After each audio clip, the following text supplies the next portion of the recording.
But that would be a good question. Allen Ginsberg's birthday. What would we give out as prizes? A harmonium. A harmonium birthday. That would be actually beautiful. That would be great. So hi, good morning. So yes, actually the Skirball Museum is still in Cincinnati. It's where it was born. Then in portions it went to Los Angeles, and then like everything in LA, they built a set around it called the Skirball Center. But there's still a museum at the Hebrew College in Cincinnati. I really had a lot of fun working with docents there when I was a student. So hello. So even though Jimmy accurately did say there would be questions at the end, what's on your mind right now? What are some of the things that's just on your mind right now when it comes to this? Peretz, I'll start just because I thought about this last week, and I'm going to be the stereotype person who says, what's Jewish about this? But you know, when I heard, looking at the exhibit, not that many artists are Jewish. There's a lot of Buddhist and Christian themes, so does it matter? Or is there more Jewish than we think? Okay. So that's one. That's a really good question. The other thing is that we really just started. I know this is Mitza. Normally Mitza, But apparently at Starbucks Starbucks her name is Mitza. Not that I like Starbucks, but it's really great that wherever you go, you have a cup and a name tag already prepared for you. And your name is? My name is Anna. We just started with this, so I don't think that we formulated all that many questions yet. And you're going to give us an overview vis-a-vis spirituality of this exhibit. So perhaps we could just sort of get into it. And then So your question is, why am I asking you questions? All right, that's a good question. Any other questions? Okay, I'll echo what Nitsa said. I sort of had the, that sort of same reaction as like, this is good for Israel. I mean, like, why are we doing this? Besides the fact the MoMA closed. Yeah, exactly. They had to send their luggage out someplace. Put the two pieces together. Convince me that this is really in the best interest of the CJM and the Jewish community. Actually, that would be great YouTube. All these museums in San Francisco getting art and wondering, what are we doing with this? I don't know. We're the Museum of the African Diaspora. What are we doing with this stuff? We're the black artists. That would be the very same kind of questions. That would be hilarious. Yes. Good point. For me, at least, it's a little. I'm sorry. What is your name? I'm Susan. Susan and Sigan. Sigal. I think it's a little overwhelming. The 10 categories that we try to put it in the Jewish spirituality context, with so many pieces of art, to put it then in 10 categories, it's too, it's spread too much. All right, and then two more, 1 and 2. You are? Nancy, and I kind of have a built-in reaction to having theology and art, especially modern art, tied together. Now I understand that there's sort of representatives of every world religion, give or take a few hundred, in this show. So I want to look at the universal themes rather than just looking at, what's Jewish and what's not Jewish. That I'd rather tie things together from a more global perspective. All right, and? Jill, I'm looking at the titles of the sections, and I know that we're a diverse group of varying backgrounds in terms of our experience with Judaism and spirituality. So I'd like just to get a sense of how you feel, why you feel some of these works might have been placed in these sections, or, for that matter, what these title names have to do with Judaism. Okay. Well, let's... I want to just interject one thing. We also have Jean here, who worked from the curatorial end on the exhibition, Jean and Dan. So Peretz was not involved in the creation of the show, so if there are questions, Peretz, that you can't answer, you can call on them for specific information about particular works. actually, and for the first part, I'd like to exempt them actually from that requirement because it's done. Part when you do art studio art is one thing, and then when it goes on the walls, it's another thing. So even curating is an art form. They may not know this yet, but in a sense, when you think a project out and then it's done, it's done. So asking an artist why they did something is somewhat interesting, but it's really, the work is really what made it happen. So let's go right ahead. Janine and I did meet, and these actually early questions are great because they kind of touch on some of the things I want to take care of right away. Which is I want to start, first I want to say how I see this whole thing. This entire exhibit is a midrash. It is an interpretation of an idea. How do you spell that? I-D-E-A. No, midrash. You don't want to hit me with a silly question. No, midrash is M-I-D-R-A-S-H.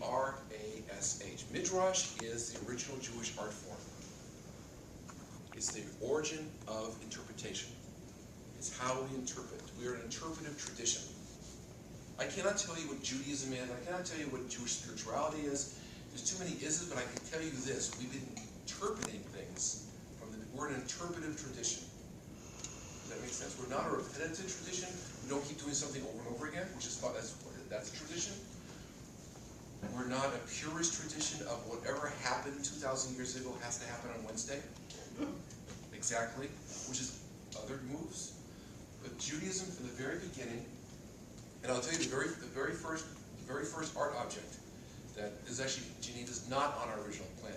The very first art object that ever got interpreted was the Ten Commandments. If you read Exodus carefully, seriously, Moses goes up, by the way, even if you don't take this literally, it's a great story. Moses goes up to get the Ten Commandments, and the artist, God, writes it with God's own finger. Highly anthropomorphic just for that afternoon. Right? So Moses now has an artifact made by someone. Imagine that. Right? And then comes down and sees. Now I'm going to attribute this next teaching to my teacher, Dr. Eugene Mahali. Now when Moses sees the Israelites dancing around a golden calf, which is their art object, he realizes that he is bringing this art object to a group looking at another art object, and it's a disaster because if they made that golden calf, when they find out he's holding something made by the creator of the universe, they'll go wacky, they'll go nuts and worship it because it is made by a more prominent artist. Is Aaron pretty good, you know? But the creator of the universe, not bad. So he breaks it out of compassion. This is the last thing these people need. They're not ready for this. And then the text does a trick on you. It says, God says, I'll make one just like the first one. But then what really happens is that Moses writes the next one. Which means the Ten Commandments that comes to us in the story is his interpretation of what the first one was. So does that make sense? The Ten Commandments that comes down the mountain is not the original. It's what he thought the first one looked like. So ever since that moment, we've been interpreting things. Is that pretty cool? So we're an interpretive tradition. That's your first, breathe now, breathe. All art, therefore, is an interpretation of another idea. It doesn't, and so we can dispense with the origin issue. Was the artist Jewish? Was the intent Jewish? Let it speak. Let the thing itself do its work. Is that cool? Even in fact, if you also ask Moses, by the way, are you Jewish? He would have no idea what you're talking about. He says, no, I'm Egyptian. What the hell are you talking about? I'm Jewish. He's never heard of Jews yet. I'm part of the tribe of Levi. I belong to a tribe. Or are you spiritual? You also have no word for spirit, by the way. You have to translate it in some other language. I'm busy. Can you leave me alone for a while? I've got people to take care of. But it leaves this object behind. And then, of course, the last trick on us with this object is that the object itself gets lost. Except for Raiders of the Lost Ark. So our tradition actually doesn't even hold on to things in a precious way. So if you just look at the story of the actual tablets of the Ten Commandments, the first one doesn't exist, the second one was an interpretation, and then it gets dispensed with, and all we do is keep telling the story of it. So just breathe now. So this entire collection is a midrash on an idea. It is a midrash. Drash means to dig. That's the origins of the word. It's to literally dig into something. So from the digging is what the word midrash means. Literally, how we dig into this. What am I doing here? That's a basic big idea. The next thing I want to help you with, and I'm highly qualified in this one area because I wrote my thesis partially on this area and I passed. So, is the myth of the second commandment. Because you're going to have people walk off the street and say, first, why is there a Jewish museum? That's a good question. Like, so you got stuff in here? No, we have ideas in here. Okay, you got stuff in here. What's the stuff? Well, I thought Jews can't make art. So, let's dispense with this. This is a nonsensical argument. It's wrong. This is a wrong concept. It gets carried forward. First, there were in Europe, some really great anti-Semitic art historians. But also, it actually comes to another place. The second commandment, by the way, is of course not a commandment. It's an utterance. It's you should not worship graven images. You should not misinterpret this big concept. That God, even the God you may not believe in, God is intangible. And I want to focus on the word intangible, not invisible. Invisible means I can't see it, but it has a physical presence. So therefore, God was invisible, and God had a hat, the hat we walking around the room. Intangible means not of this reality. It has no physical presence. That's a much different idea. I had the privilege, I don't know how many of you saw this, in the museum, I guess when it first opened, was the Genesis show. The clever opening, Genesis was up there. Exodus. And I was filmed as part of the talking heads upstairs for the Genesis show. And the greatest compliment I ever received, ever, in my professional career, were the security guards liked my video the best. Because they had to hear it 100 times, they would go over and over again. And I said, why'd you like mine the best? Because you told jokes. And, it's so exciting being a security guard. I was trying to imagine what someone would steal from the Contemporary Jewish Museum. I took an idea! Right on with it. But part of what I talked about was this really great piece in the Zohar. The Zohar is an interpretation. It's not, if someone tries to sell a bottle of water, that's called theft or snake oil. But the Zohar, which is the Jewish, basically psychedelic, artistic interpretation of biblical material, has this great piece that the Bible begins with a grammatical problem. It says, Bereshit bara Elohim. In the beginning, he created it. Clumsy sentence, and all kinds of people work on that sentence. Bereshit bara Elohim. It says, in the beginnings of he created. It's a hard thing too. So the Zohar parses out that way, this way. No. The bet in Bereshit, which is often drawn larger, means chapter 2. Chapter heading, Reshit, beginnings. First word, bara Elohim, which means chapter 2, beginnings. He created it. Perfect now. This perfect grammar, perfect start. But here's the fun part.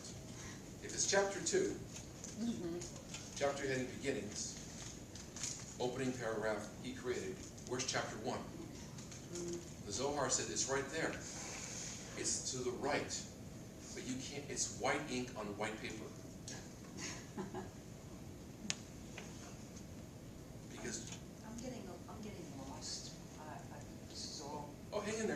Just watch this. Here's the move. The first part of the Torah is intangible. It's the universe we're not part of. We come in chapter 2, tangible world. So, this is the point. The whole myth of the second commandment is that the Creator is intangible. We're tangible. We're part of this world. Therefore, everything that we make in this world is for us, or we get to understand it.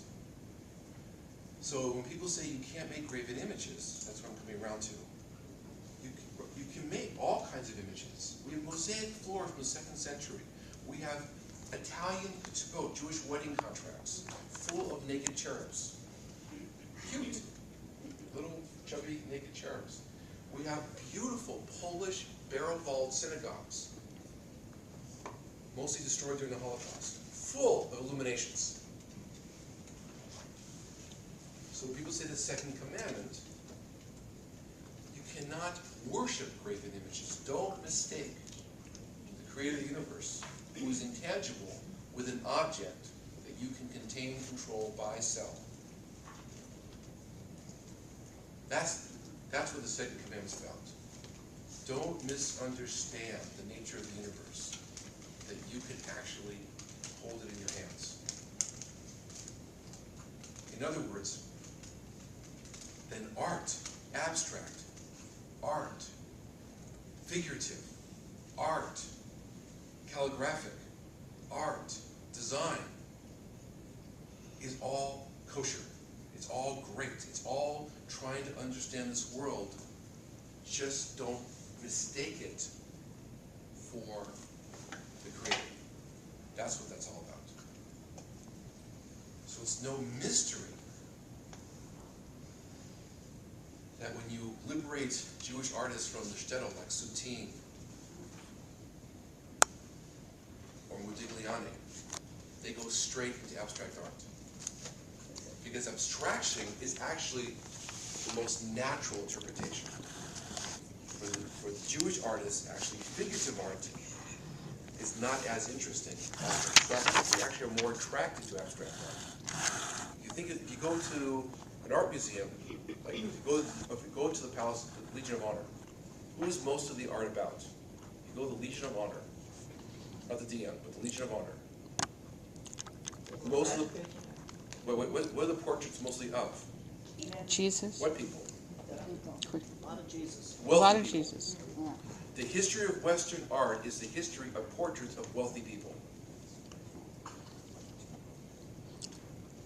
Princes and kings. Most of them not that attractive. Many of them on horses, a lot of them holding swords. Or it's portraits of famous people. So there's no wonder that art historians trying to figure out Jewish art couldn't find the paintings of those people. Plus, we couldn't get into the guilds.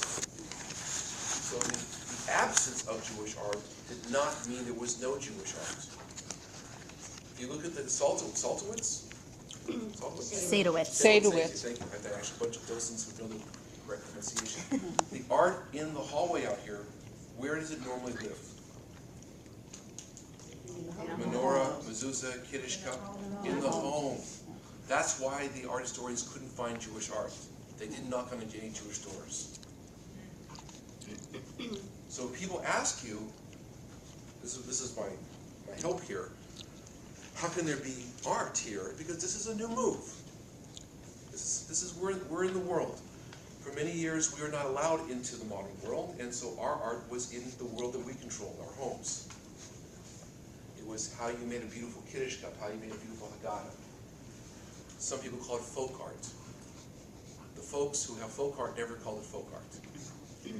Only professionals call it folk art, to distinguish it from high art. But even that is Western. If you go to Bali, there's no word for art, it's just life. There's nothing called folk dancing, it's just called dancing. So I'm trying to also move us away from Western parameters of art, which generally is famous people being sold Christie's. And in many ways, a lot of the material that you like Clifford Still.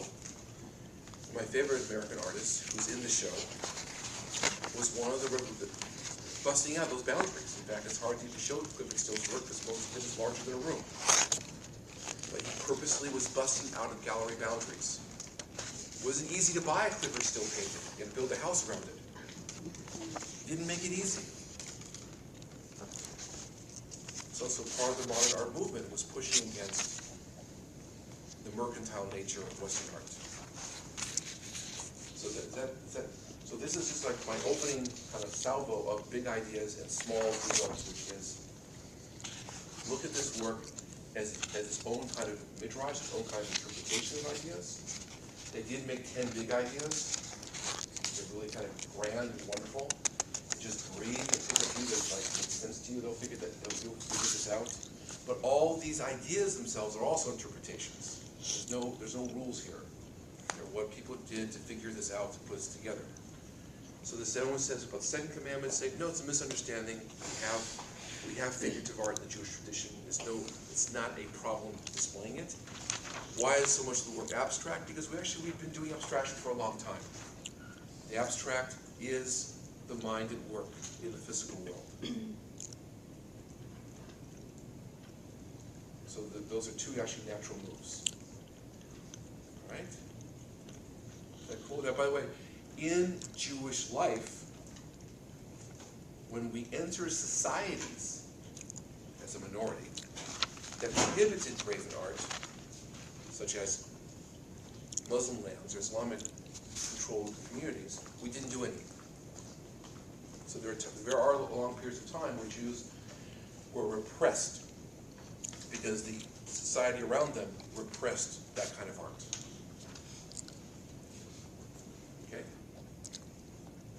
That's why, except in Persia, where there's little figurative drawings and illuminated books, and Jewish calligraphers also made little illuminated books. So sometimes, often we react to the environment that we're in. How's that? Can I move on to something else? Okay, second commandment, graven images, big ideas. Good, all right, so that's that. The only other thing that I want to give you this might be too technical, but it's kind of fun, it's a nice term to help out with. When you interpret something, traditionally you have two ways of interpreting something. What you read out of it, there's a fancy term called exegesis. What I understand this thing to speak to me, it says this to me. And this goes, I'm sorry, Sigal, what we read into it. So the categories are what the curators read into the work. They invented these wonderful ideas, these 10 big ideas, and they decided that's what these works are about. That's a very valid way of doing something. That's reading in. Your viewers or your eyes might look at it and go, well, I see something else coming at me. And that's what you read out of it. They don't negate each other. It's two-way traffic. So one conversation is what we read into something, and one conversation is what we read out of something. So what did you say, which is which? Exegesis. I have to use these terms to prove to my wife that I actually went to graduate school. She gets nervous. I just went away and left her with 3 children. How do you spell it? EXIGENSIS. Exegesis, eisegesis. But just think exit. Exit is what you read out of something.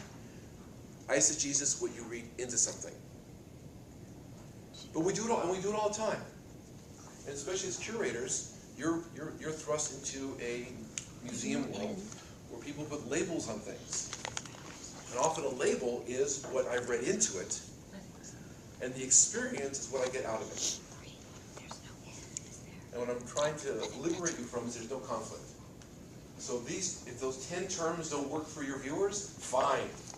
If someone says, I don't really get this label, good. You don't have to. It has nothing to do with the work anyways. It's just an interpretation. And if someone reads out from it, that's really great too. And one does not negate the other. You can't get this wrong.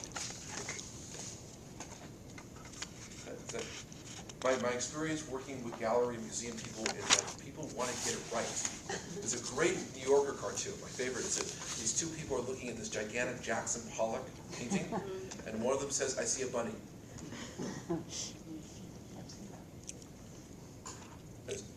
I need to find something I could recognize. And that's okay. People do that. We do it all the time. And then we say, "Cool, bunny, nice." Probably not what Jackson Pollock had in mind, unless it was for dinner. All right? And now, since we're on the topic of exit signs, that is a little bit helpful. And this might also help you a little bit. Just two more big ideas. In this world of interpretation, some things are signs, and some things are symbols. Like, for example, what is the meaning of that exit sign?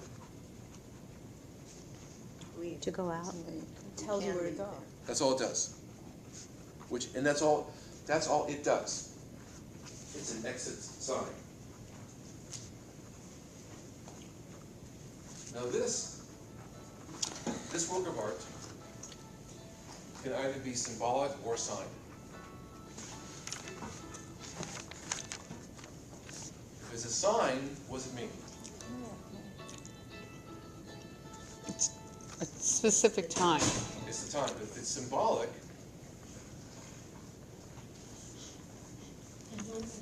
you may be thinking about something that happened. What? You can think about movement of time. That's great. What else? History. History. Past Something time. that happened to you once at 1019. Yes. Life and death. Like, whoa. No, yeah, you can. Right? Time waits for no one. So this object can be seen both as sign and symbol. So also in terms of interpreting work, it might have signage. Actually, I don't think Jasper Johns is in the show, right? Did you pick it? Was there Jasper Johns? But he played with taking signs and making them symbolic, and not to mention Dali, who just went wacko, taking objects and then making them wonderfully suggestive. So just play. You can play with that too. That many of these works have both sign quality and symbol quality. Neither, as we just demonstrated, you could actually you could do both things with this. It's 10:20. It's time waits for no one. It's both things. They don't conflict, but they're just two ways of looking at the same thing. Right? So that is. So the big. That's also have to do with that part days element of interpretation. Well, since you brought that up, that is really cool. Those four big Hebrew letters when you walk in the door, right? That's the remnant of the grandiose original concept of the museum.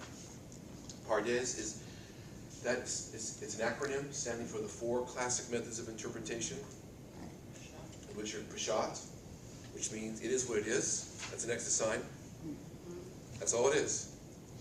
Remez, it hints at this. It's a hint. It kind of makes you it's a hint. Drosh, this means that. I take from this and I interpret that. Metaphor, symbolic language. And sod, secret meaning. Not quite clear at first, or second or third. Like the story I told you about the white ink on white paper. That's a secret, because I can't prove that. It's a great story. If you went upstairs to the Torah scroll that the CJM commissioned, and you rolled it out and looked to the right of the first Hebrew letters, I can't see what he's talking about. What does he mean, white ink on white paper? Right. I can't prove it. It's a great story. So that's the four classic methods of interpretation. Right there at the front door. It should almost be like one of those things that you click on a website that says, I agree with the conditions of this. that before you walk into the museum, do you all understand what Pardes means? Yes? No? Wait outside. I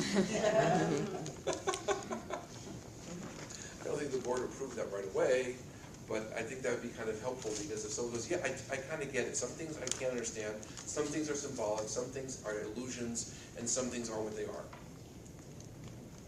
Everyone breathe. Alright. So, those are my first moves. Now, questions from that? Questions from this stuff? Interpretation,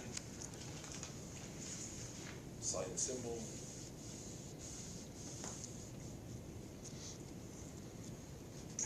Reading and reading out.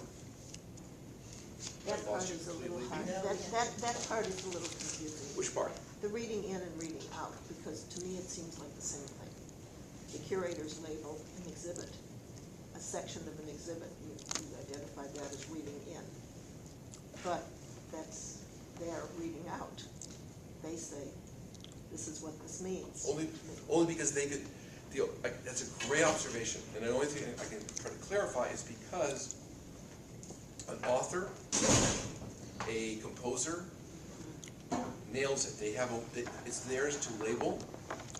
So it's not equal to the viewer or the listener.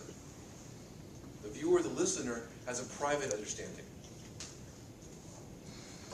Right? I can't retitle something. I don't have the authority. But a composer, an author, a designer has the authority to label something. And so it stays. It doesn't mean that's what that is. It means that's how they labeled it. Also, sometimes in text work, we have a pre-existing idea. This is called converse, by the way. I'm serious. Right now, okay, if you wanted to, I'll put this bluntly. The 24-hour news cycle is nothing but reading in. When's the last time you ever heard anyone, except maybe a few people, actually try to understand an event? What they're constantly doing is putting an event into an established idea. That's reading in. In other words, no matter what the president does, it's all the same thing. That's one view. Or whatever, no matter what Congress says, it's always the same thing. So there's no reflection. There's no trying to understand the thing. It's that it fits an established story. So I truly believe X, therefore I'm going to find that in the text. And sometimes, by the way, we do that for social justice. We say, we really believe this social justice issue, and I'm going to find a verse in the Bible that tells me I'm right. And the Bible just lays there, defenseless. And we can find it. Does that make sense? And we find a text that we like, and we put it on a postcard or a flyer. And they say, see, this defends my position. And someone finds an idea that they like, and they can find another verse next door to that one that defends what they're doing. And so you can, and it could be directly opposite. Exactly. Does that make sense? I mean, look, is it kind of odd sometimes going to, please don't take offense, everyone in the back row, but mostly like when I go, I love the DeYoung, but everything ends up in a coffee cup.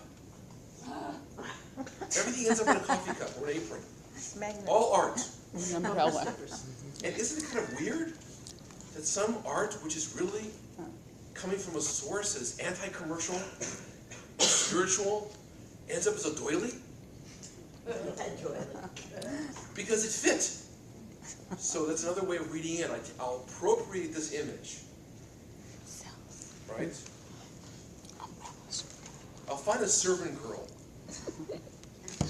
with a nice earring. Probably died of early death from starvation or disease. Was probably paid just over slavery wages. Probably worked an 18, 20-hour day. And I'll stick her on a $25 coffee cup. She probably would like proceeds from that. That's reading in.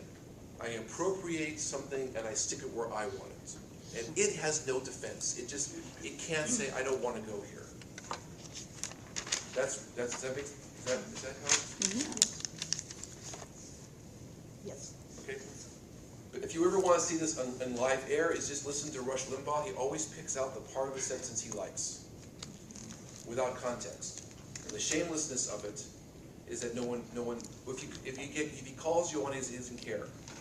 But he pulls out a sentence, and that's reading it. He doesn't look at the full sentence. And if you want to read the full sentence, you have to like buy a magazine, like Foreign Affairs, read the whole thing. So that's also part of our world right now.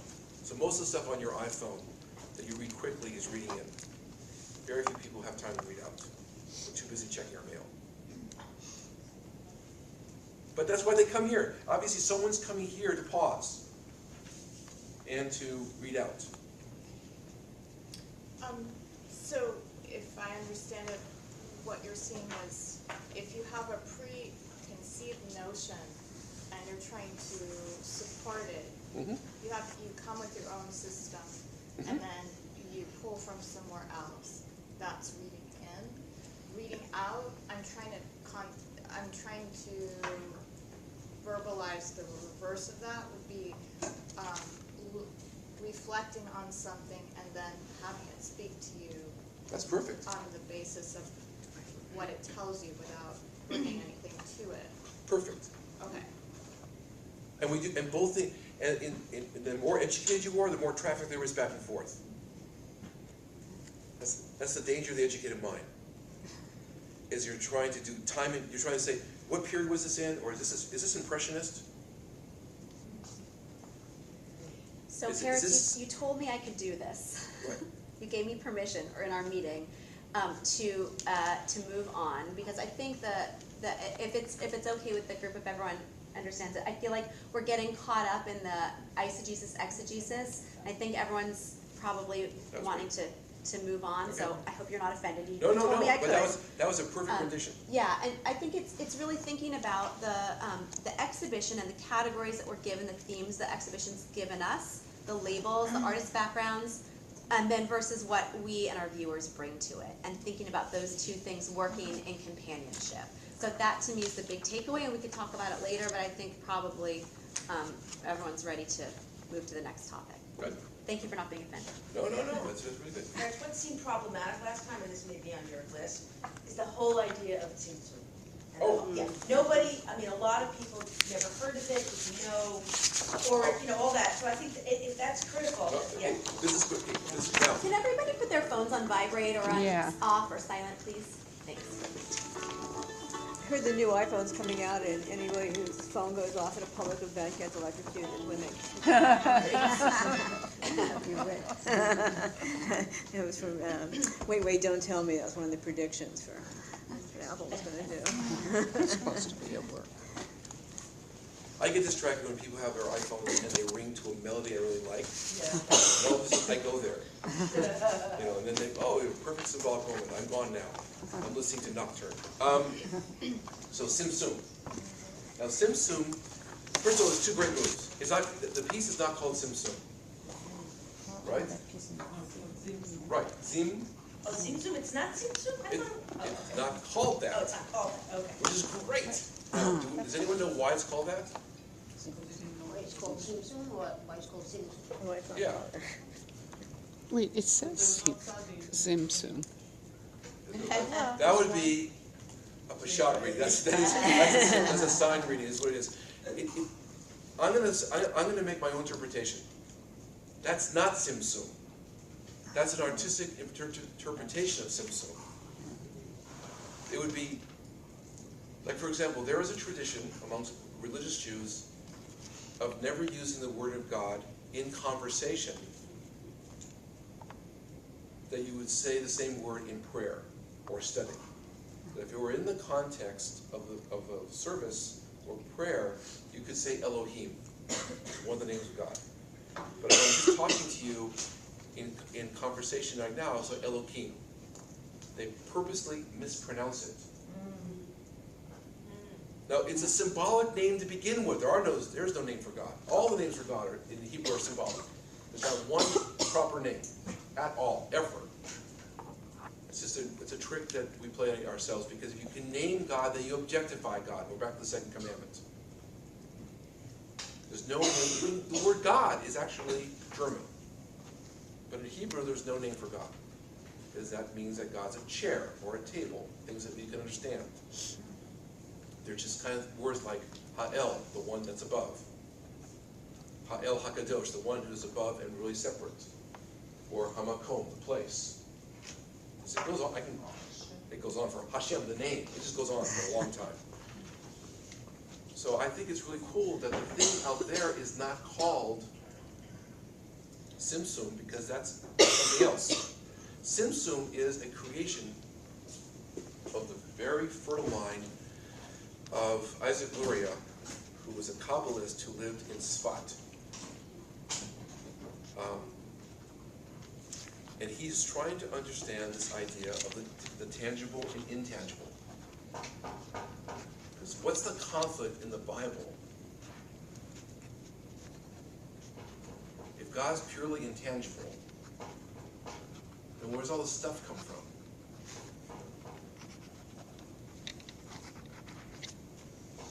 If there's stuff that's tangible, like us, stars, stardust, and where did it all come from? By the way, there's this folks at Harvard, Stanford, Yale, Princeton, SF State. They wonder about this all the time. Like I think one of the videos for the Genesis show was a guy who was a physicist, and he was just going on for a long time about string theory. The guards did not like that one at all. There's not a single joke in it. But so Simsum is this really great, fun concept, which means here's the story. God was tangible.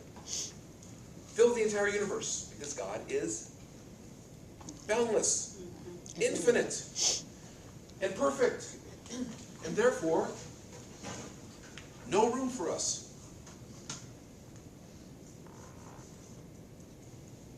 No room for matter as we know it.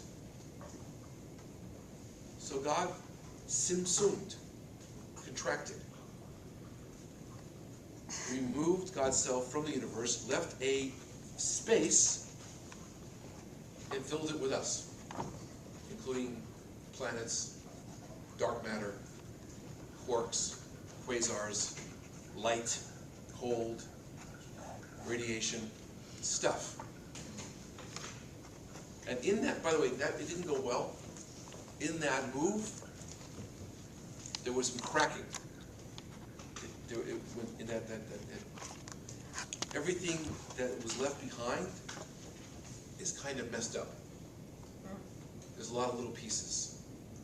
And part of the action of creation, and this is where human agency comes in, is trying to fix all the broken pieces. And that's where you get this concept called tikkun olam, the repair of the world. When you say left behind, what do you mean by that? I don't know. We're running out of words here. The Talmud says that God is not in the world's in God. So even the word behind is a nonsensical word because there's no front. This is where you start drinking a lot of coffee late at night. This really helps Kabbalah a lot.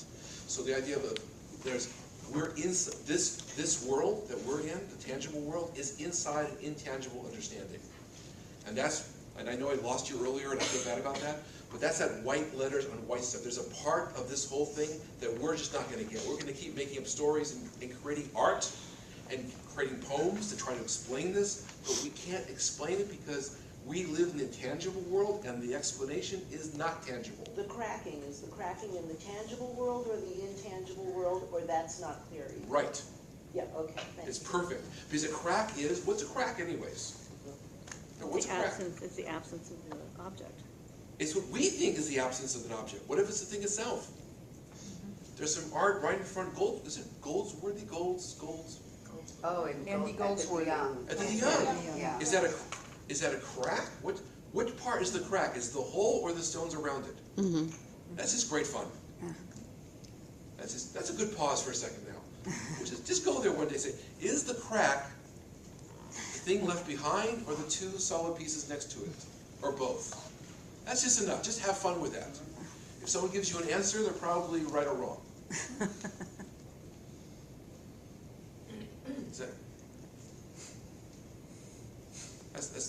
That's the great part of interpretation. So I don't now I do it. I got you a check in here. Did that help with Simsum? Yeah. Simsum. So What was the name of the guy who created the Kabbalist who invented that? well, it's attributed to Isaac Luria, Luria. We don't have his receipt. These are all attributions.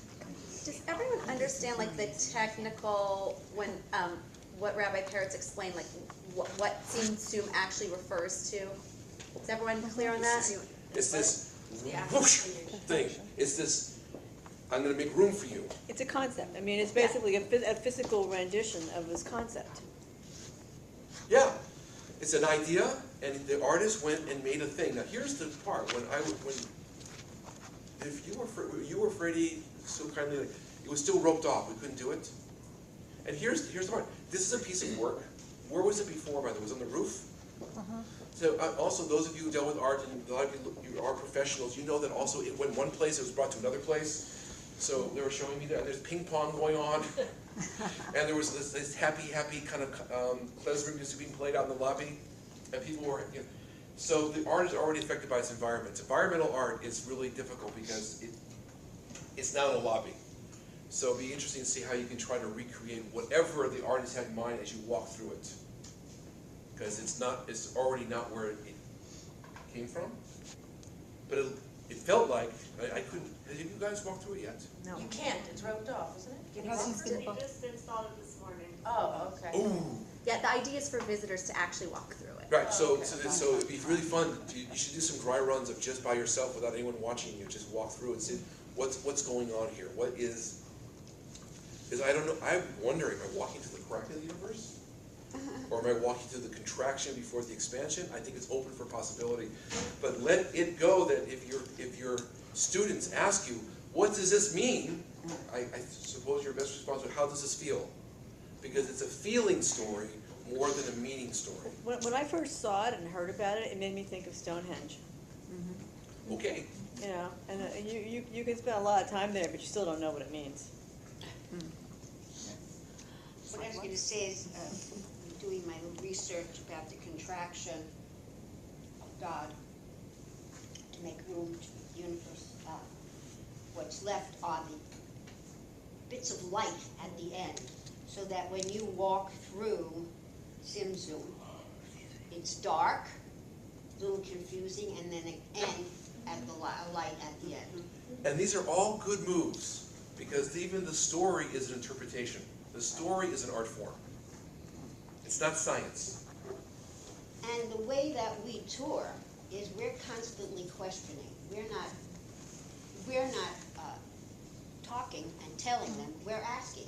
So when somebody walks through, we can say, well, what do you think it means? I mean, some people say nothing, looks like something from a playground, but somebody else said if you've given them enough information, maybe they'll come up with their own interpretation. But we're not going to have the exact answer to this because we can't. Right. So, can we go to the next one? No, that's great. And I want to say a word about that. I know there was questions about Zimzum versus Zimzum versus Tzimtzum. And Barnett Newman, I mean, maybe Sigal's interpretation is right. There's no tzaddik in English. Right. But Barnett Newman called it Z-I-M-Z-U-M. And I talked to my folks over at SF MoMA, and they pronounce it Zimzum. And that is the best, I think, our best way to pronounce it as Newman titled it. Of course, the word he was referring to is Tzimtzum, but he titled it Zimzum. And as Peretz said, it's not Tzimtzum. We're allowed to call it Zimzum. That's what Newman gave it. And you could talk about that. I think it's an interesting point of conversation, you know, on your tours to think about, like, this is what it's called. This is if you want to go there. But I think, I don't want to call it Zimzum, but I want to kind of acknowledge that Barnett Newman was not calling it Tzimtzum. He's calling it Zimzum. And we also, this is fun. We don't have recording of Isaac Luria either, of what he called it. And we have some. I mean, it's nice to just also relax it. We're interpreting events always. We're always interpreting events.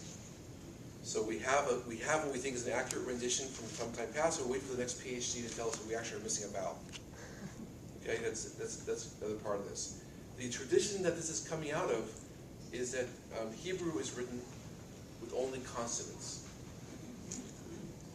And the vowels are added in later, out of necessity to keep the pronunciation correct by some people's point of view. But then the rabbis of the Talmud and the Midrash like to take the vowels away again so they can reinterpret a word as they need it. Which just goes back to reading in, reading out there. They have no problem saying, don't read it this way, read it that way. Because they want to take you to a different meaning. That's a classic rabbinic move. Don't read this, read it like that. Or as your viewers may say, I see this, and if I move this way, I see that. And that's cool too. Now you say, move on to the next thing. Try to figure out what that meant exactly. So That was me that said that, I'm sorry. No, it's cool, but what did you mean by that? What I meant was we're Because I was going to go to the Rothko. I was going to. I just meant that, Oh, literally the next piece, or the well, Rothko piece? something else. Okay, so Rothko. Let's go to Rothko for a second, because this is something that we can kind of look at. Do you have Rothko in front of you? We'll find it. Rothko? Here. All right. So We have more than one, I think, huh? There's actually two Roscoe's. got more There's Rothko? two of them. Oh, it's a big one. There's this one. What's this? Number 14. Is this in the show? Wrong colors. Is that in your book too? It's Oh, more cool. orange. You just have you have a larger one. Okay. Are you talking about this one? It's on page 25, Okay. guys. So That one? Are you talking about this yeah, particular? actually, I'm just trying to. Actually, I'm talking about any Rothko period after a certain point in time.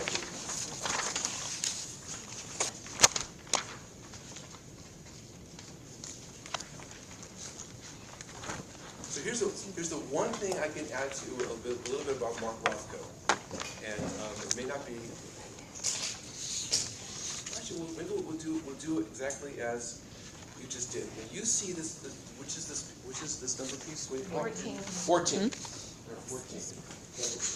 Number 14. Ready? Number 14. Say it again. Now, you worked with Moma to pick this and bring this over, right? More or less. More or less. Cool. All right. So, this is there's that one, and they claim to be his initials, which is interesting. And then there's the did Rothko say those are his initials, or did the museum say those two Hebrew letter forms on the painting number? Not number 4. What number is that? Page 9. Page 9, number 22. You know, Jean, who worked most closely on the exhibition, left. I don't know the answer to that, but I don't think that that's our interpretation. I think that's a. Is that Rothko's interpretation? Those are his initials. I recall that he was aware that those were the initials of his name, and that was important to him. Whether that was the only reason he used those two letters, I'm not sure. But I feel safe knowing that he knew that those were the initials. Right. That's my reading. All right, cool. Yeah. Amendment erase here. And it's a wrong mem, but Yeah. it's a final mem instead of an initial M. Oh, so it's his initials. Oh, yeah. Yeah. So let's go back to the one. Okay, either way. So when you so here's one fun move. Rothko we know his biography does come from a traditional education. He has a traditional education. When I say traditional Jewish education, things like Hebrew, except those letters, which makes me squirmy. But basically, looking at number 17. 14, number 14. This is actually number 6. What are we talking about? 14? This one is number 60 on page 24. 14. Okay, so wait, hold that one for a second. There. It's better than PowerPoint. Power Woman. Okay, so what do you see here? It's for your own fun. What do you see? Floating? Sunset. Sunset? Okay. Fire? Warm. Anyone on this side of the room? Rectangles. What do you see? Yeah. The unknown. Boundless. Bipolar. Bipolar. Bipolar. Okay, we got diagnosis. I see something massive. Massive. It is massive. It's very large. You can almost walk into it. Feel like you can be almost consumed by it. It's very large. Kind of amorphous. Amorphous. Smoke. We could start building. Actually, what is the size of it? Is it It's big. It is 114 by 105 by 260. There's no beginning and there's no end. no beginning, no end?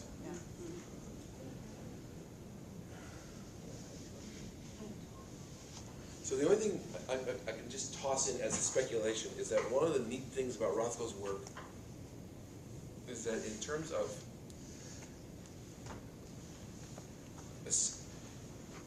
time, you mentioned you said sunset? Who said sunset? Not that this is a sunset, but what is significant about dawn and dusk that's different than noon?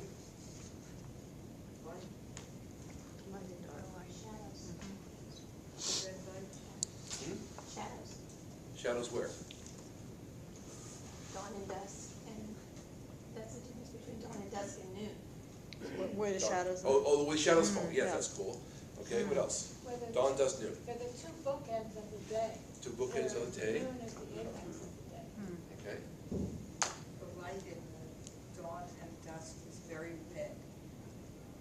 All right. You pray in the morning?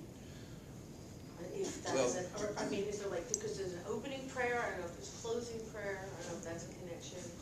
Something that both Islam and Judaism had in common before it got amped up was originally in the Near East and affected much of the world is that the time, noon is definite. Like the film High Noon. I'll see you at high noon. Lunch, noon. It's definite. Dawn, dusk are indefinite. And therefore, because they're indefinite, especially in the ancient world, they became the entry points for indefinite ideas, like creation, which is indefinite. In fact, Eruv, has to be observed. You have to watch for it, because it will pass right in front of you. It will just change. That's why, people rarely run down to the beach to watch noon. There are no postcards with loving couples holding hands, looking at the sun. One, they'll be blinded. Then there's skin cancer, that whole fear. But still, but what is it about sunsets then? Both in art, It's the end of the lights, it's the end of the day as we lived it. it's evocative. Whatever it is, it is so symbolic that it's no wonder to me that so much of especially these escapees trying to escape from traditional Jewish life take with them seriously, like literally like Soutine, and I keep going Soutine a lot, but I spent a lot of time with Soutine. But Soutine, especially Rothko, they this one big idea, which is the biggest idea, which is the importance of being a witness to moments in time. Witnessing. It's this creation of something that you're looking at. And the only thing different, of course, is that it's there, it's not moving. But your head moves. So instead of watching the sunset, you're watching your head work. You're actually watching yourself looking at this thing. It's not so it's just fun. So in terms of big Jewish ideas, the one that you can do with Rothko for sure is this whole idea of observing a moment in time. So So I want to interject here that we've got a section in the exhibition called Masters of Time, really thinking about time in Jewish tradition. That's where we have the video works. We can talk about that when we do our tour planning session. But the Rothko is actually in the loss and redemption section, which is also tied to time. There's a lot in that section that are about kind of death or memorials or memories. So is there a take-home message related to loss and redemption in this? This is in the category. Well, no, I mean, you know, I think, I love the discussion about light and, but you know, we're standing there in the loss and redemption section and, you know, someone says, so what does it have to do with loss and redemption? Is there a message? It's very arbitrary. You could really go into anything and you could create a story around it. The only other one I want to for sure show is under presence. I mean, I have my biases too. I think the presence, the word presence is very powerful. The Clifford Still. When I was an art student at the Art Institute back in 1976, I could rent an apartment in Haight Ashbury for $99. I just think about that all the time. So I just can't leave the house.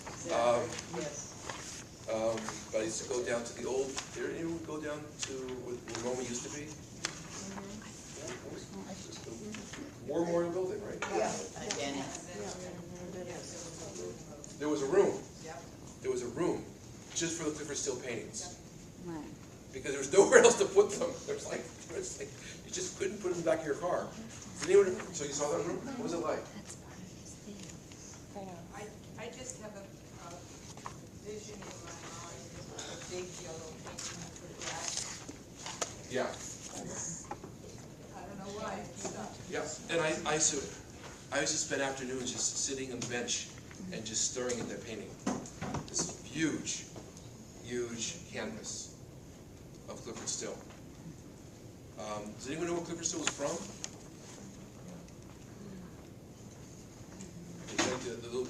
You got to Google that, but just think big. Texas. Big. Wait, which one are we doing? Big, large.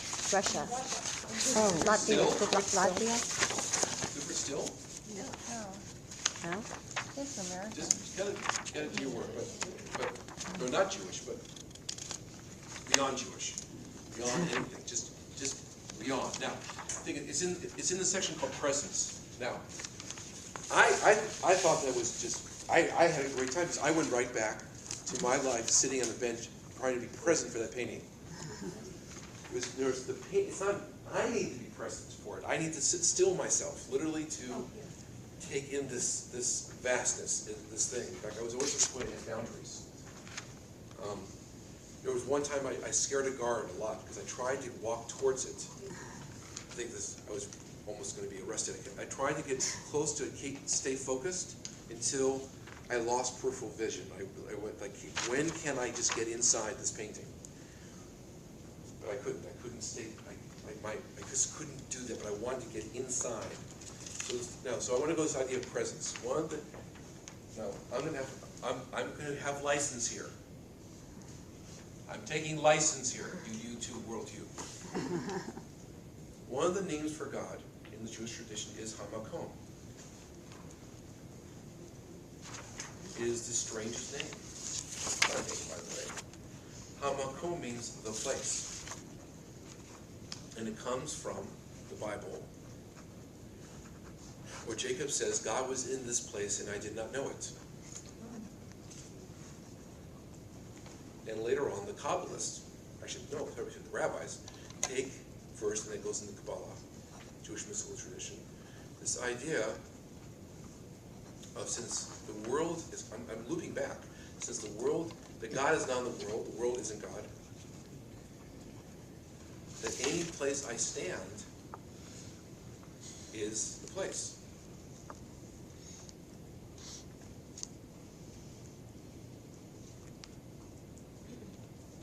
And in our very distracted world of messages, text messages, phone messages, voicemail, which were always taken out of place. Notice it. When my kids, when I was young, and my parents called me, they knew where I was because I picked up the phone at that place. And their first question is, what are you doing? Because they knew where I was if I picked up the phone. Now, when I call my kids, or my mother, where are you now? Where are you? Because I have no idea where they are. Even area codes have no meaning. Well, not on a cell phone, obviously. No, they have no meaning at all. They're like, I get a 510 call anywhere. Right. And so presence is really saying, where am I now? Where am I now? And that's where you get, it's funny, it's just showing, it's to me no mystery. It's actually no mystery at all that so many nice young Jews from New York, like Alice Ginsberg, got involved with Buddhism. Because American Judaism became more and more be where when, where actually Judaism is be here now. And so all these young Jews looking for be here now found it in Buddhism, when American Jews were too much involved be where when with who and how many. That's my quick rendition of American Jewish history. And why so many Jews became Buddhists, not because they're actually trying to find their Judaism, which was actually better told in American Buddhism. It's one of the great jokes of history. We had to have a man named Suzuki to do what the Baal Shem Tov was doing in the Carpathian Mountains. They'd only met.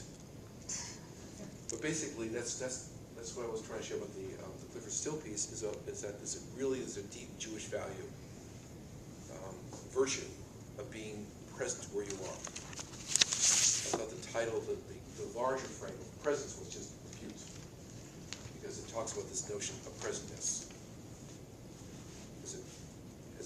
as a virtue. And then, if you want to combine it with Rothko, the idea that if you're present at dawn, that you're literally focused where you are in space and where you are in time. And then you're pretty synced in to yourself. I know where I am, and I know what's happening in front of me, which is the spiritual pursuit. That's actually what spirituality is all about. Where am I now? What am I doing? What am I looking at? It's all those questions. It's actually what you were talking about, questioning. Just all the questions, more than the answers. It's also the concept of mindfulness. Absolutely. Absolutely. My teacher that I'm working with a lot right now is a man named Adin Steinsaltz. It's completely off topic.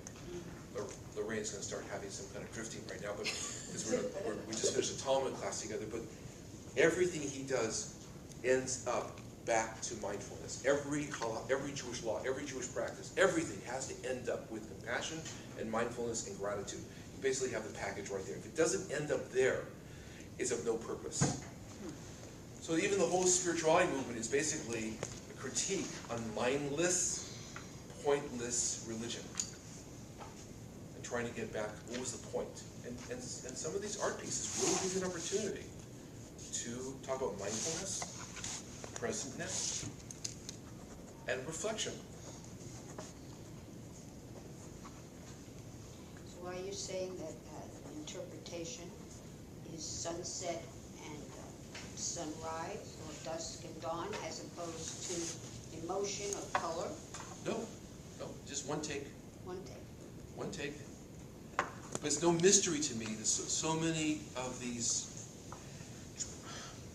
point of origin Jewish artists that came out of one environment, where these are the big concepts in their lives. It's no mystery that this got packed in the toolbox along with the crimson and the blue and the turpentine and the palette knife. It's like right there in the toolbox.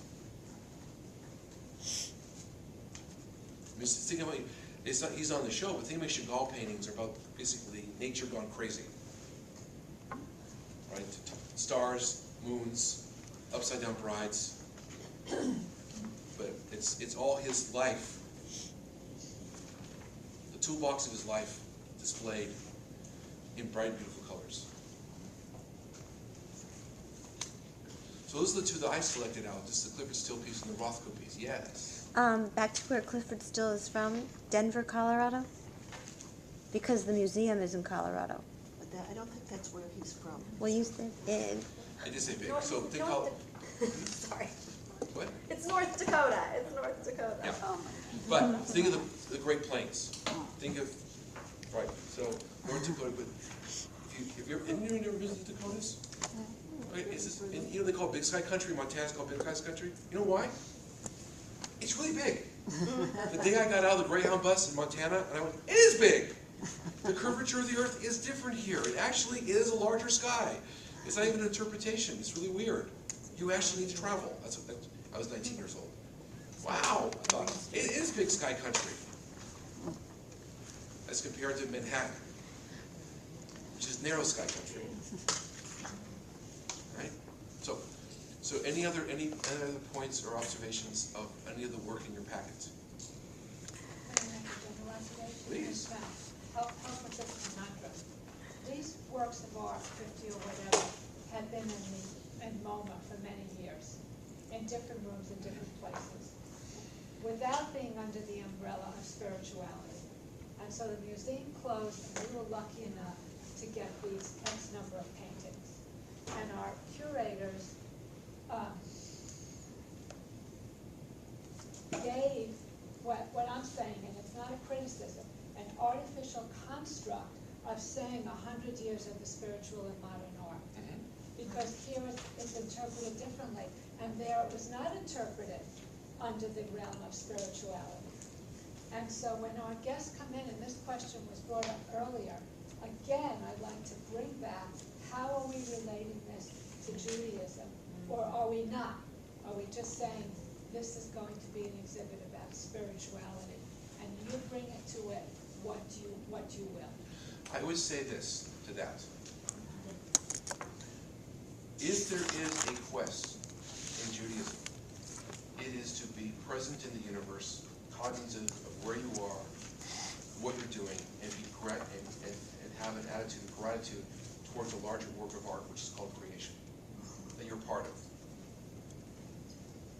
If there's anything that this Jewish thing's about, is this journey. I mean, if even from the beginning, Abraham does not invent monotheism. It's one of the great, not just misunderstandings, but waste of time. Like he comes home. What did you do today? Two things, mayonnaise and monotheism. Well, good, mayonnaise, that goes on a sandwich. That's useful. He doesn't invent monotheism. The big thing that Abraham gets is that I'm in the world. And the world is really big, and I think it includes everyone. And what are the implications of that thought? What are the implications that everyone is in this universe together, this world I'm in? That's when he smashes the idols. The idols are a metaphor for the illusion that I am the world. Abraham and Buddha walk into a cafe and have a conversation. How are you? I'm fine. How are you? I'm fine too. Where are we now? It would be hilarious because they were both basically woke up and saw there's a larger scheme, and that becomes this whole Abrahamic journey. So Judaism is the pursuit of Abraham's vision, his constant, mind-boggling, non-religious, boundless observation that I'm a part of existence, and apparently you are too. And what does that mean? And that's this whole long journey. And there's this whole epic thing, and he makes mistakes and flaws, and passes off his wife as his sister because he gets afraid. I mean, it's a great story. So in a sense, it's a redundant phrase. Jewish spirituality should be one word. Unfortunately, we became westernized, and we became a religion. And once we became a religion, we became subject for books. So in so many ways, this is a perfect exhibit to have at the Contemporary Jewish Museum, only because that's the goal of Judaism. The museum's a box you could walk into and not get rained on. And it's contemporary because it's happening right now. But all religions have a spiritual component. At best. Until they fail. And we lost the Inquisition, or hatred, or the 100 Years' War. You know, I wanna jump in and So to me, these three words are really helpful. Museum is the box, contemporary is having right now, and Jewish is the goal. So spirituality is simply the word that we use in the West for saying what? When we say the word spiritual, what are we really saying to each other? You can't buy this. That should be, to me, actually that's not me. That's actually Sylvia Bornstein. That when people come to Spirit Rock, what are they looking for?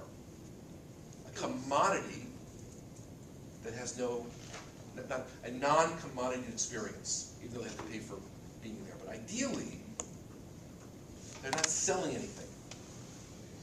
It's a non-commodity exchange. So unfortunately, you have to have admissions fees to pay the lights and the bills and that kind of stuff. But ideally, there should be an open portal where you walk through Simsum, have one experience, see Rothko have another experience, see Clipper Steel have another, and 48 more experiences, and have your life slightly altered. But any art can be considered spiritual then. This art, this groupage, that groupage, whatever it happens to be. If you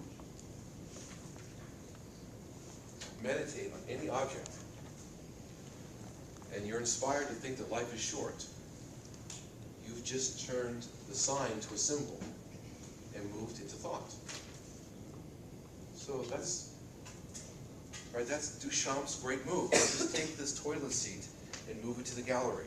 And the joke's on you. It was always there. I'll take this urinal and I'll move it over here. And all I did was move it from what you think was the bathroom to what you think is the gallery. I'm sorry, Jane. Yeah, no, I just, do you have another comment, Daisy? I want to talk about the question of the title and the context and all of that. And while Rabbi Peretz is here and while some of our curatorial team is here, but do you want to say something on the last point first? Yeah, just briefly, because the question brought up something for me, I feel like that question is already answered. We've talked about the aspect of God as the intangible, and I feel like this is what these artists are doing, particularly abstract expressionist artists. What they're, on some level, despite, there's so many different other ways to talk about it, but they're trying to represent the intangible. They're trying to say the unsayable, right? And that's what I see in Rothko. That's what I see. And it is a spiritual act to me to do that as an artist. So it's not a false construct to me, anyway, what the curators are saying. Yeah, I want to add, and that's a great point, and I want to add a couple things to that. And Julie Charles from SF MoMA is going to address a little of this next week when she talks about kind of our modern art 101, because so many, like Daisy just mentioned, so many modern artists were really wrestling with this new world, a world of increased industrialization, of alienation from nature, and from being present, like Peretz said. And we're trying to reclaim that through art. So if you look at the section that's called God in the Abstract, and you see Mondrian, and you see Kandinsky, and you see these guys doing these, shapes and lines, they were really wrestling with breaking all of these rules to reclaim some kind of spiritual connection. So I think most of these artists, and in fact, I think it's all of these artists, if you went one by one, you could figure out what's that spiritual angle, whether they were creating a new spiritual system, or they were in awe of the natural world, or they were trying to wrestle with issues of life and death. There's a connection with each one of these artists. The other thing I want to say about the Jewish question is note the title. It's 100 years of the spiritual in modern art. It doesn't say 100 years of the Jewish in modern art. And there are Jewish artists, and the exhibition's been framed in these big Jewish concepts, but these are concepts that are kind of universal, that can be applied to many belief systems throughout the world. So when you think about this idea of master of time, we call God master of time sometimes in Jewish tradition. But this idea of what do you do with the passage of time, and how do you slow time down, and how do you mark time, that's very universal, but very Jewish as well. So I don't want you to get caught up in how is this Jewish? Our mission as a museum is to bring people from different backgrounds in dialogue together. So if you're thinking about what's the midrash of this exhibition, like I love how Rabbi Peretz framed this as a midrash. The commentary is put all these artists from the last 100 years in a room together, and what do they say to each other? And how can they resonate in a contemporary Jewish context? Of course, these works of art didn't say the same thing, had different meanings when they were in SF MoMA or on the top of the sculpture garden. They're different because we're putting them in a Jewish context to see what they do and to see how they talk to each other and see what new meanings we can glean in a Jewish context. So that's my sermon on this exhibition here. It doesn't tie up all in a neat Jewish package where, like the Torah Project, but it's these big ideas in modern art, and what do they look like when we think about them in that context of spirituality and in that context of Judaism. So don't try to say like this is a Buddhist and how is he Jewish and what is he saying about the Jewish God. Think about just how he was exploring spirituality. So that's my. And at the opposite end of the spectrum is the physicality of it. Like how much do we want to talk about Helen Frankenthaler's methods, or that one where the other artist where she poured the resin on. I mean, there's some really interesting technique moments, and I think you have to think about if you're choosing.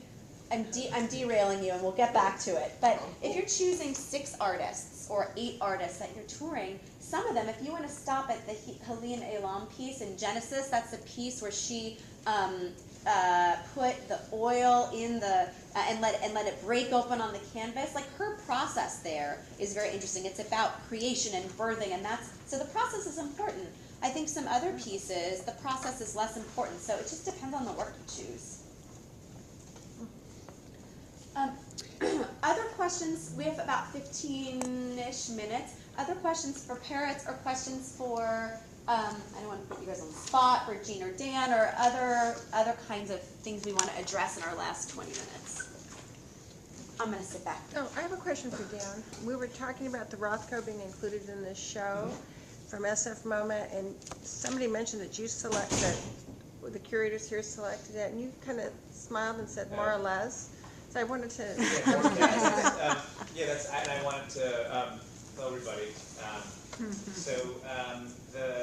The way in which those works came here is a little bit complicated, and maybe we can together kind of crowdsource an answer. But I think that more or less SF MoMA, when they were thinking about a collaboration with us, were really interested in taking work from the collection that, even though it was contextualized in other sections, it wasn't categorized as spiritual.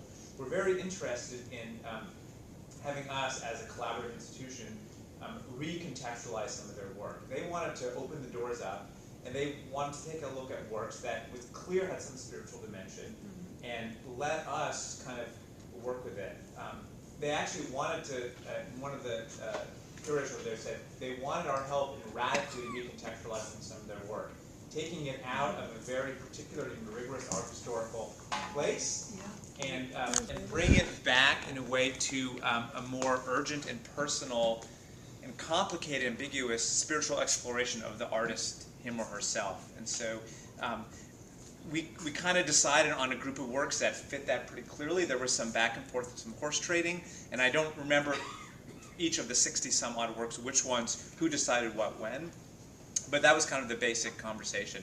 So the idea for us was to give that art and those artists their proper and appropriate art historical and biographical context, so that you understood who they were, where they came from, but to let their spiritual journey come through in whatever way, whatever language we could agree upon in 80 words to put out there.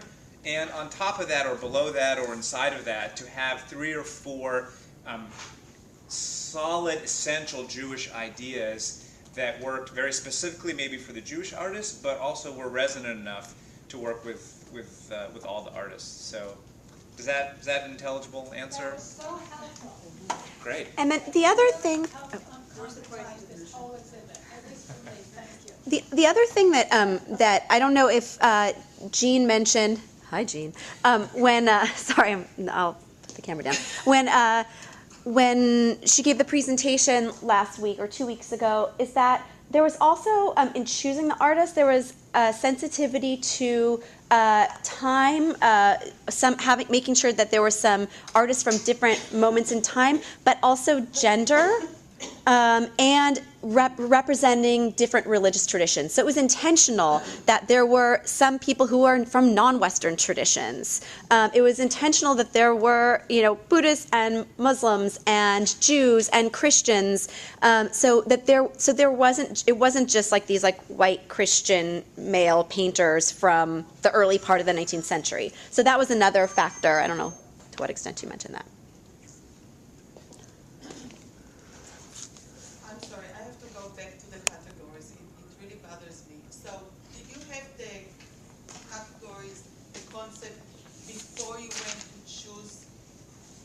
Items, or now you have the list that you decided you want to present and try to put it again into those categories? Because again, the titles are midrashim, and the art of work is a midrash itself, so it's a midrash on a midrash.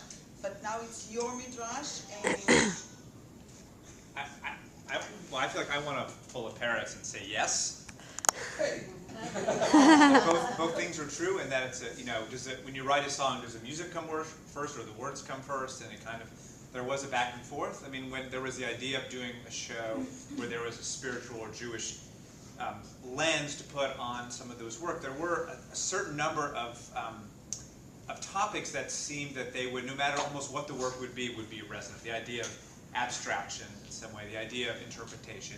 So those things were floating around, and when the work came in, and we started to kind of see what categories made sense and how the works would talk to each other within the categories as well as in the larger sections, it kind of fell into place. So which would be the 5 or 6 or 7 ideas, and then at some point we had to use English, we had to use language, we had to use words to describe not just a painting or a work of art that is indescribable, but in a way a conversation among the works. And we had to find a way to find a phrase that worked, that there was a particular Jewish resonance that you could find when you unpacked it, but that also was universally resonant.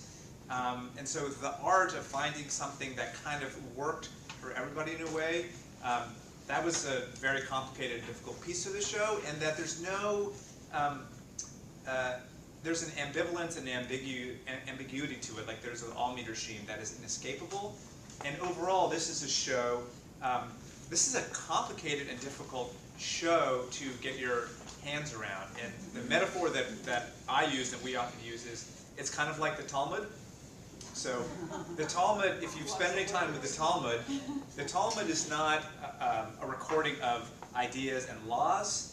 The Talmud is this complicated matrix of a conversation of all these different voices, and they're all kind of talking to another and arguing with another. And if you want to know the meaning of a law, you don't go to the Talmud, because you're not going to find it there. You're going to find this incredibly enriching, chaotic record of conversation. If you want to find the law, you go to the Shulchan Aruch or another kind of book, or you go to a rabbi or something. This is not about the meaning itself. It's about the experience and about the conversation and the argument. And that makes it harder in a way for curators, docents, educators collectively to say, this is what it means and this is how you get grounded. And so I imagine this is a more complicated assignment than you've had before. But in a way, we're shifting the conversation a little bit to a deeper and more complicated space. And this is a kind of an experiment for all of us. There's an experiment in terms of the collaboration with institutions. There's an experiment for everyone on the curatorial and educational team. And it's going to be a little bit of an experiment for educators and docents as well. So thanks for being willing to experiment with us, I guess.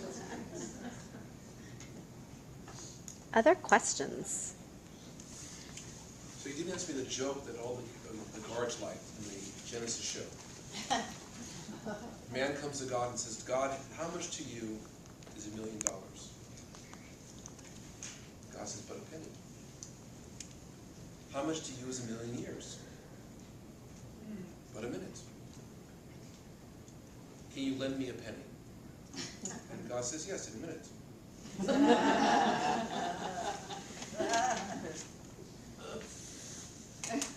So So where the curators have put you is like on the edge of the Grand Canyon looking at the sunset. And your cell phone rings and someone says, "What are you looking at?" You go, Yeah. "I'm at the edge of the Grand Canyon looking at the sunset." Well, that's nice. No, it's more than nice. Well, is it pretty? Well, yeah. Well, no. Hey, and then click. That's why now you throw the cell phone into the Grand Canyon. Yeah. That's the best response. In other words, they purposely put you in a place where the words run out, and so be gentle on yourselves. You're not going to have sufficient vocab. That Thank you brings me. very much. Thank you. I have to leave. This for me has been terrifically helpful. Oh, good. That just sort of brings me to the place where we talk about a lot in Jewish education is, God is in everything, in every place, in every rock, in everywhere, and, that image of the sunset and the Grand Canyon is just that, or just the art, how we interpret it, where we move it around in the gallery. It's everywhere. And so the fact that you could move Rothko from this part of the room to the other part of the room and it'll still speak, and it is what it's all, that's... I mean, task is a dialogue. That's all about the midrash. It's dialogic. You're going to have to be in conversation with these works, and the conversation is the work of art. That's the difference between a painting of a bunny. And I think that goes back to what Shira was saying about so many, for her, when she was thinking about this, so many of the works were connected through this idea of mystery. So many, I think, and I don't want to speak for our curators, but I think that some of these works could appear in other sections. These are not, these are. Right, it's just so if you're in Loss and Redemption and you feel like you want to think about Rothko in after Masters of Time, you have permission to, this is fluid. It's not a lot of these could appear in many places. I just have to point this out that on the page with Stieglitz, it says several people feel I photographed God, maybe. I mean, isn't that sort of the antithesis of what we're talking about here? So, The concept that you could photograph God. well, he says maybe. Maybe not. So but he's getting, because that's the bunny joke again. Oh, so you're photographing God. Okay. Okay. That's working for you. I just wanted to get an official sort of. But if you're thinking about the presence of God in all things, then why not the sky? That's why I wanted to bring it up, because I wanted to hear what people's reactions, whether. Great question for your tour. How do you respond to this quote? Yeah. Yeah. I just wanted to say that many years ago, when I was in art school, and we were trying to do some abstract paintings, and each of us had an idea when we started the painting, and sometimes it evolved while we were doing it, sometimes it changed. And then when the painting was finished, the teacher would put one person's painting up in the front, and then everyone else would discuss what they saw in the painting, what they thought that I or the other artist was trying to do. And sometimes I remember it's like these other people could see so much more and could bring so much meaning to it, and I was myself thinking, well, really, to me it was about the colors or, the flow or something, but then when they said those things, I'm like, yeah, I can see this. Maybe I did subconsciously have that in mind. And so I think that, all of us can bring a lot to the painting and other artworks that we see, and vice versa, of course. I have a question for the people who have docented at the moment.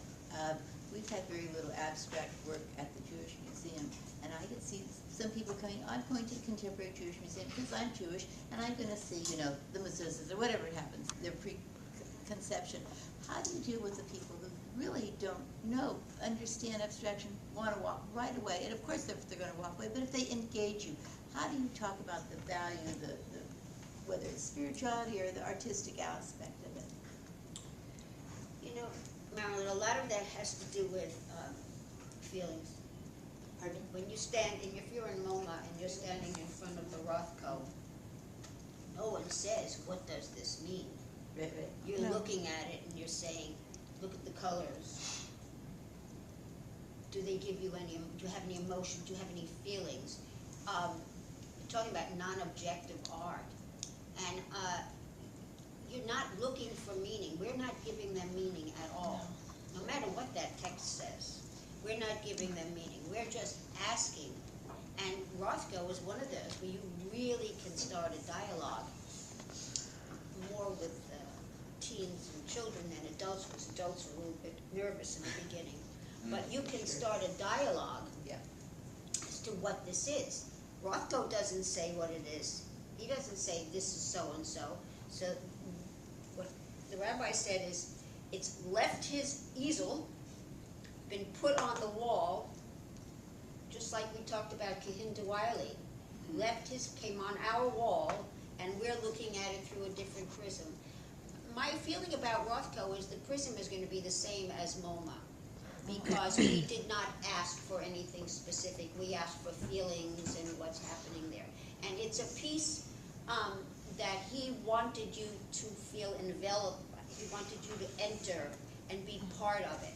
And he always says, I want you to come into my works. I want you to be part of my work. And he makes them very large so that you can be. No. You guys, the same thing? I think we can give our guests a framework of what we're thinking about with this exhibit, and then go to the individual paintings or works of art and let them interact with that framework. Can I say that the whole theme of this could be Midrash? That could be the whole theme of this. It's Midrash. When we were talking about the Pardes wall, and someone said something about Midrash, but that's what I was thinking, Midrash. This whole thing is Midrash.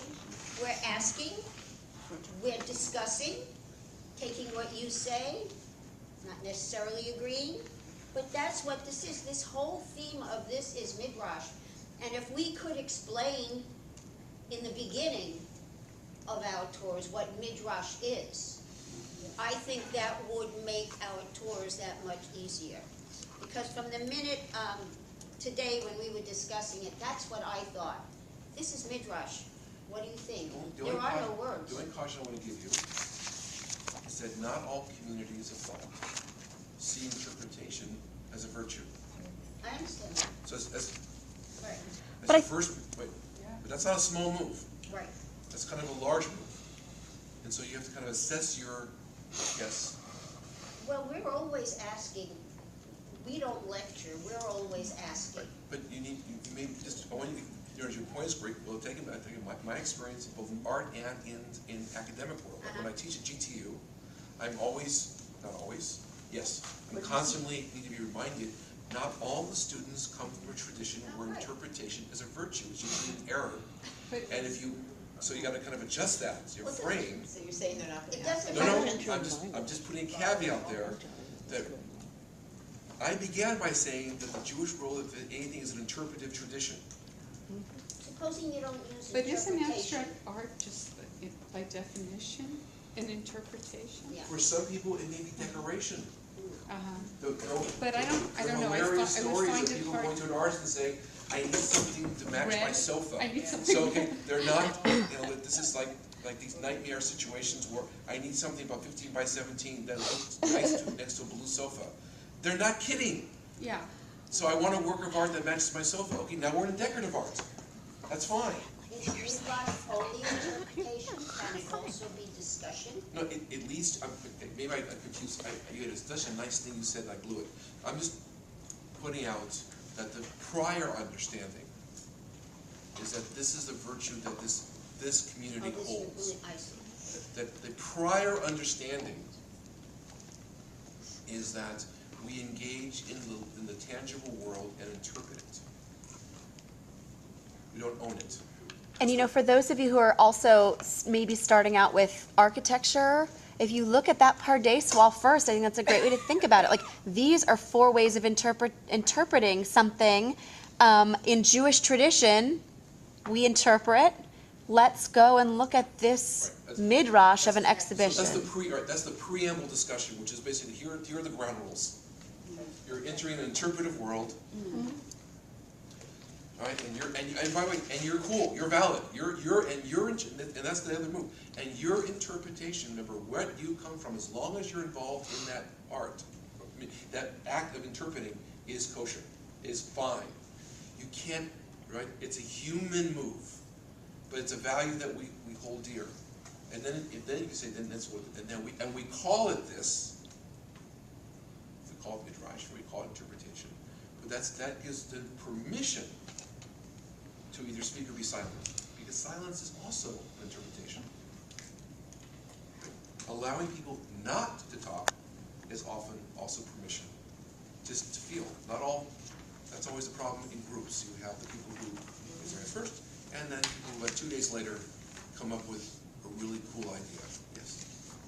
I think one of the other important things that we need to sort of set the stage, like Marilyn was saying, is that this is just 100 years, the last 100 years of art, which has just seen amazing, growth of, from abstract expressionism to, way beyond. So I want to set the context, and I think in a tradition of Western art, that we're sort of jumping in at the very last minute. So for people where abstract art is really a new and uncomfortable feeling, I think that sort of a setting the context of where this art is coming from, that it's not just out of the blue, but that this is an evolution from the first cave paintings through Renaissance religious art and through the more secular art, and that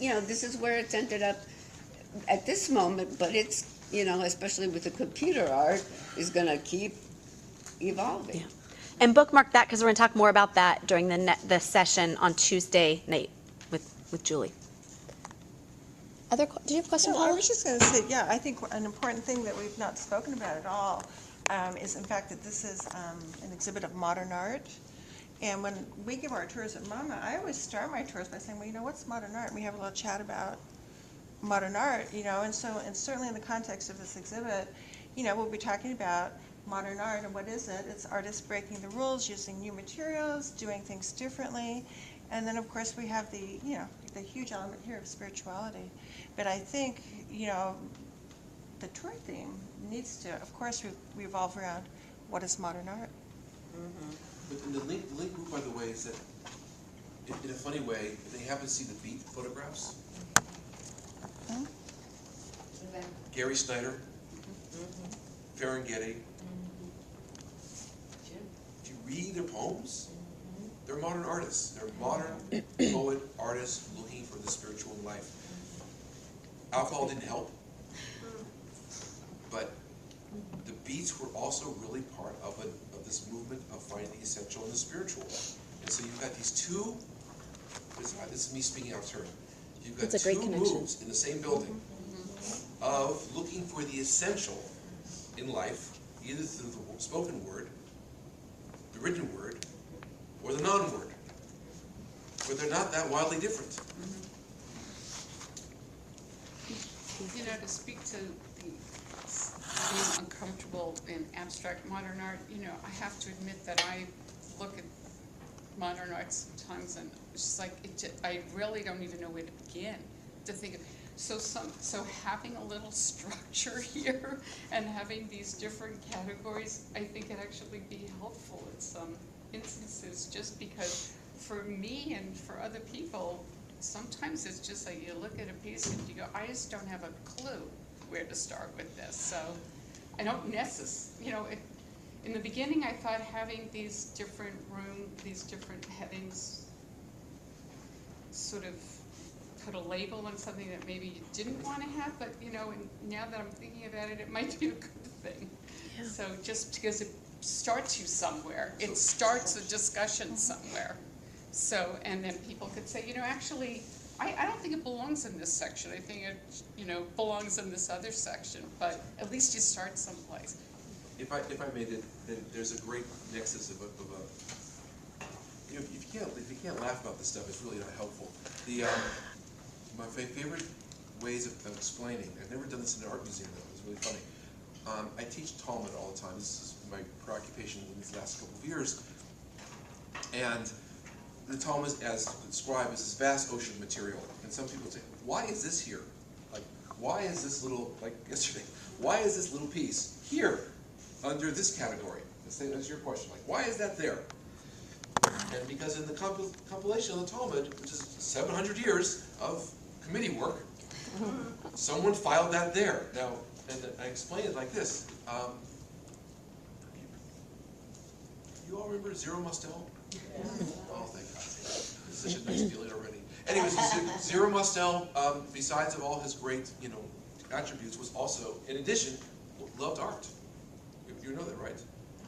He was an artist. He was an artist. He also collected every book, every magazine, any clipping on art, modern art. And his apartment in New York was filled with file cabinets and papers and art form and art this and art that. And imagine Zero Mustel's apartment. It's just an extension of Zero Mustel. He died rather suddenly. And this is before our modern world. His family couldn't find any of his legal documents or his passbooks, like where the money was. And oddly enough, they were interested in where's Papa's money. And there's no desk. There's just paper everywhere. Right? So Josh Mustel, his son, had a short career as an actor, sat in his father's chair. And his chair was in the middle of the living room, and there's stuff everywhere. File cabinets, everything. Imagine. Well, you probably wouldn't imagine this, but not quite a hoarder, but not so far. So he had this stuff everywhere, all art. And he sat in his father's chair, and he tried to become his father. And he was kind of built like his father, looked like his father. And he stands up, the true story, and walks up to a file cabinet, opens the file cabinet, pulls out a file, puts it on the table, opens the file, and pulls out the passbook, the bank book, and everything. Oh, that's something. He filed it under Claude Monet. Now, how do you think? Money.